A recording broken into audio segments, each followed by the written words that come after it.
উত্তর চব্বিশ পরগনা জেলার হাড়োয়া বিধানসভার অন্তর্গত চাপাতলা মোটা আইল সংলগ্ন এলাকার ঘটনা।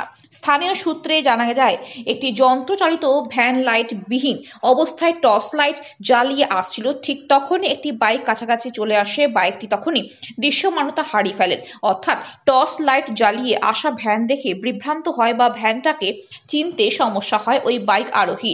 তারপর কাছাকাছি আসতেই বাইক আরোহী দেখতে পায় ওটা ভ্যান ছিল। তারপর সাইড কাটিয়ে যেতে পাশে দাঁড়িয়ে থাকা একটি বাইকে গিয়ে সজোরে ধাক্কা মারে। ঘটনায় আহত হয় দুই বাইকে থাকা 3 বাইক আরোহী। স্থানীয় বাসিন্দারা আহত 3 জনকে উদ্ধার করে দ্রুত হাড়োয়া গ্রামীণ হাসপাতালে চিকিৎসার জন্য নিয়ে যায়।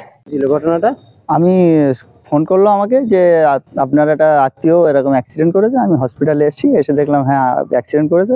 তারপর শুনলাম ঘটেছিল ঘটনা শুনেছি আমি, আমার যেভাবে বললাম আমি সেভাবে শুনলাম যে মোটা আলের ওখানে ওরা দাঁড়িয়েছিল, অন্য বাইক জোরে আসছিল স্পিডে, আসতে গিয়ে একটা ভ্যান ছিল, ভ্যান এরকম লাইট মেরে আসছিল। এবার ও সামনাসামনি এসে গিয়েছে, গেছে দেখে যে মোটামুটি ভ্যানটা দাঁড়িয়ে আছে।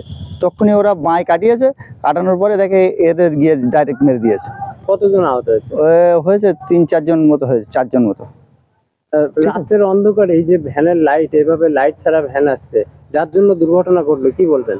এটা মহা অপরাধ, কেননা ভ্যানের লাইটটা সবাই যদি ঠিকঠাক লাগায় তাহলে আর এরকম দুর্ঘটনা ঘটে না। ঠিক আছে, ওদের লাইট না থাকার কারণেই এটা হয়েছে। কি চাইছেন এখন প্রশাসনের কাছে? প্রশাসনের কাছে চাইছি যে তারা একটা ব্যবস্থা নিক, যাতে দুর্ঘটনা যাতে না হয়।